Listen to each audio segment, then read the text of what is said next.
Selamat pagi anak kelas 6. Hari ini kita belajar IPA tema 3 subtema 3. Minggu lalu kita sudah belajar IPA subtema 2 dan juga subtema 1. Itu berhubungan juga sama yang kita pelajari hari ini, yaitu tentang listrik paralel dan juga seri. Menjelaskan persamaan dan perbedaan rangkaian seri dan paralel. Persamaan antara rangkaian seri dan paralel. Yang pertama, daya dan arus listrik yang dibutuhkan dari kedua jenis rangkaian sama besar. Yang kedua, kedua jenis rangkaian dapat digunakan secara bersama-sama. Yang ketiga, kedua jenis rangkaian memiliki kesamaan hambatan. Hambatan listrik artinya kemampuan benda untuk menahan aliran arus listrik. Perbedaan rangkaian seri dan juga paralel. Di sini ada 1 2 3 4, ada 5 yang perbedaan dari rangkaian seri dan juga paralel. Yang pertama, cara menyusun komponen. Kalau dalam rangkaian seri disusun secara berurutan, kalau paralel disusun secara bersusun atau sejajar. Yang kedua, penggunaan kabel dan saklar. Kalau dalam rangkaian paralel itu hemat kabel dan juga saklar, tapi kalau dalam paralel boros kabel dan saklar. Kontinuitas masing-masing komponen listrik. Kalau dalam rangkaian seri, padam satu padam semua. Tapi kalau rangkaian paralel, padam satu yang lain tetap menyala. Yang keempat, kondisi komponen listrik. Dalam rangkaian seri berpijar tidak sama terang. Rangkaian paralel berpijar sama terang. Dalam hambatan total lebih besar, kalau dalam seri lebih besar dari hambatan terbesar rangkaian seri, dan paralel itu lebih kecil dari hambatan terkecil di rangkaian paralel. Inilah perbedaan antara rangkaian seri dan juga paralel.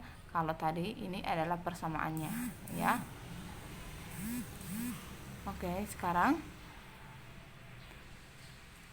ciri khas rangkaian seri. Yang pertama, hanya memiliki satu aliran listrik saja. Yang kedua, membutuhkan sedikit komponen listrik sehingga biaya yang dibutuhkan untuk membuat rangkaian seri lebih sedikit. 3. Cahaya lampu yang dihasilkan lebih redup. 4. Jika salah satu alat listrik dilepas dari rangkaian yang membuat kabel terpisah akan mengakibatkan alat listrik lainnya padam. Di sini ya, ini yang namanya rangkaian seri. Jadi, kalau salah satu di sini dipisah, contohnya kalau dipisah di sini lampunya ini dipisah, maka yang lain akan mati lampu yang lain. Dan juga dalam penyusunan baterainya di sini juga ya, kalau di sini positif, di sini harus negatif. Kalau di sini positif negatif ya. Sini positif negatif. Jadi tidak boleh bertemu antara negatif dan negatif ya dalam penyusunan baterainya. Kita lanjut.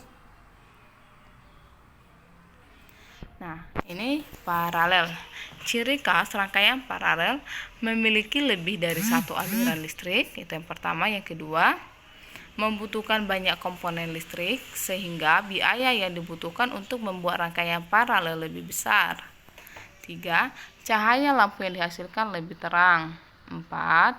Jika salah satu aliran listrik putus, maka tidak akan berdampak pada arus listrik di cabang lain sehingga alat listrik tetap menyala. Coba diperhatikan di sini ya. Ini tadi kalau dia ini adalah kabel yang dipakai tadi, kalau paralel itu mempunyai, maka itu lebih dari lebih banyak kabel. Jadi ini adalah kabel-kabelnya.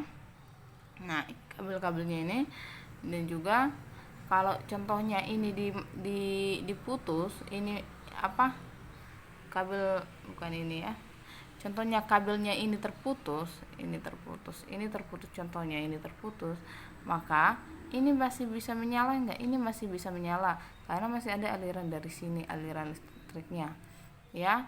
Dan juga contohnya ini dipadamkan, ini padam, contohnya ini padam. Dan sebentar ya. Nah, contohnya ini padam, apakah lampu ini bisa menyala? Masih bisa karena masih ada kabel listrik yang ini ya, yang di sini. Oke, itu maksudnya. Nah, gimana dengan selanjutnya? Itu contohnya kalau ini padam, apakah ini masih bisa menyala? Iya, masih bisa menyala ya. Oke, karena apa? Ya udah, karena masih ada aliran listrik yang mengalir. Oke, kita lanjut lagi. Rangkaian listrik campuran, maksudnya campuran itu seri sama paralel dicampur. Rangkaian seri memiliki satu aliran edar saja tanpa cabang, sedangkan rangkaian paralel memiliki lebih dari satu aliran edar atau bercabang. Ini ya harus diingat selalu ya, kalau yang seri itu tidak pernah ada cabangnya, tapi kalau paralel bisa dicabang-cabangkan. Nah, rangkaian listrik seri dan paralel dapat digabung membentuk rangkaian listrik campuran ya. Gabungannya itu disebut dengan rangkaian listrik campuran. Kita lanjut. Nah, ini lampu L1, L2 dan L3 dipasang secara seri. Diperhatikan gambarnya, L1, L2, L3 itu seri. Yang kedua, selain itu rangkaian L1, L2 dan L3 dipasang secara paralel dengan lampu L4 dan L5. Jadi dipasang antara lampu ini semua sama L4 L5 yang paralel. Itu bercabang kan? Coba dilihat kabel-kabelnya.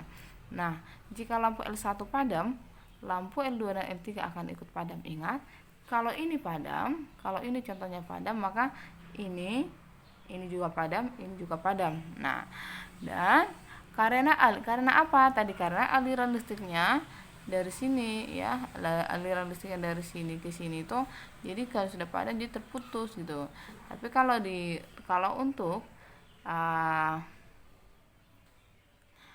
karena aliran listrik tidak bisa melewati lampu L2 dan L3, aliran listriknya itu kalau ini putus tadi, L1 putus contohnya itu, jadi udah putus sampai sini aja kabelnya, jadi di sini nggak bisa berfungsi, ini nggak bisa berfungsi ya. Akan tetapi lampu L4 dan L5 akan menyala karena aliran listrik dapat melewati cabang lain ya. Ini lampu L4 dan L5 nya ini masih bisa menyala karena apa? Aliran listrik yang dari sini masih bisa ke sini, ini juga dari ke sini. Jadi nggak ada karena ini tadi paralel, jadi nggak terlalu nggak ada hubungannya dengan L1, L2, L3 ya. Oke. Contoh paling sederhana penerapan rangkaian listrik seri dalam kehidupan sehari-hari di rumah. Contoh pertama, lampu hias pohon Natal. Pernah nggak kalian memperhatikan lampu hias pohon Natal itu, tapi yang model lama ya, itu menggunakan rangkaian listrik seri ya, dan juga merupakan seri beberapa lampu, ada yang 12 volt, ada yang seri sampai 20 pieces ya. Itu yang kecil-kecil itu yang dihubung-hubungkan itu ya, sehingga dapat menerima tegangan sesuai dengan jala.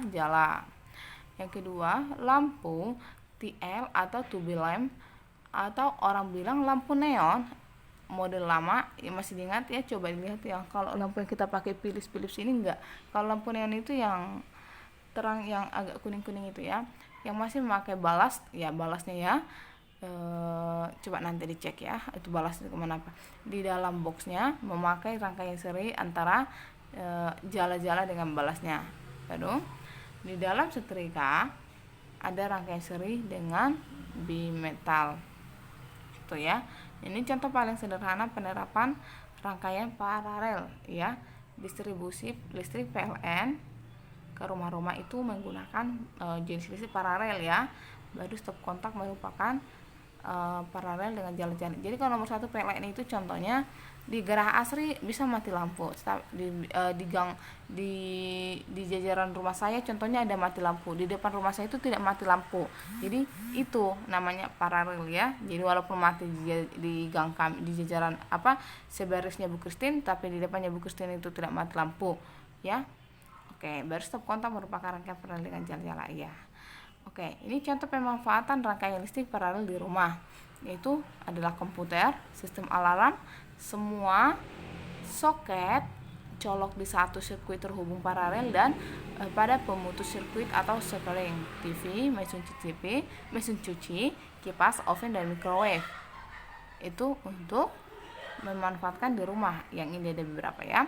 Nah, kalau contoh pemanfaatan rangkaian listrik seri di rumah, yang ini seri, yang ini tadi paralel ya.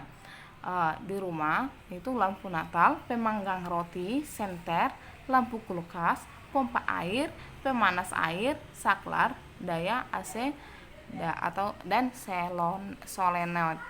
Ya, inilah yang merupakan untuk rangkaian seri. Ini tadi untuk paralel dan ini untuk contoh-contoh untuk seri ya. Oke, dan sampai sini.